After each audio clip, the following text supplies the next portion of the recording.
Bonsoir Linda. Bonsoir Voilà, en pleine forme. Mohamed. Ouais, Oui, tout à fait. Vous avez cartonné en Algérie avec votre dernière chronique. Vous êtes devenue une fan incommensure. Du coup, j'ai décidé de remettre ça ce Ah bon? soir. Hein. Oui. Je voudrais surtout pas me mêler de ce qui me regarde pas. Là, c'est pas mon genre. Vous me connaissez. Mais il y a une chose qui me frappe depuis le début des manifestations en Algérie. Ce sont les mots des manifestants. Ces slogans inattendus, cash et souvent drôles qu'on lit sur les affiches. C'est un ton qui tranche totalement avec l'idée qu'on a de ce pays verrouillé, où un seul mot de travers a très souvent valu la prison à ses auteurs, journalistes ou blogueurs. Eh bien, à cet égard, on peut affirmer haut et fort qu'on se trouve aujourd'hui en présence d'une libération des mots. Regardez les slogans. Non au 5e mandat. Rien que ça, Mohamed, c'était déjà énorme. Vu de l'Occident, ça peut sembler banal. En Algérie, c'est un acte de bravoure. Dans tout le pays aujourd'hui, les jeunes brandissent leur colère face caméra. Inimaginable il y a quelques semaines. Système dégage, Bouteflika dégage. Vous avez déjà vu, vous, Mohamed, des Algériens interpeller leur président de cette manière-là?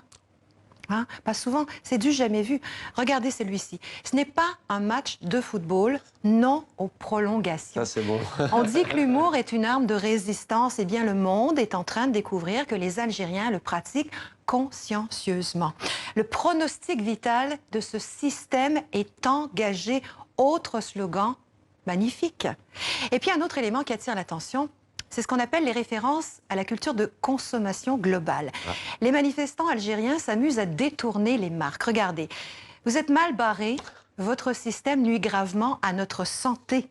On a vu aussi, il n'y a que Chanel pour faire le numéro 5. Vous savez, les marques, ce ne sont pas seulement des produits, ce sont des idéologies, ce sont des styles de vie.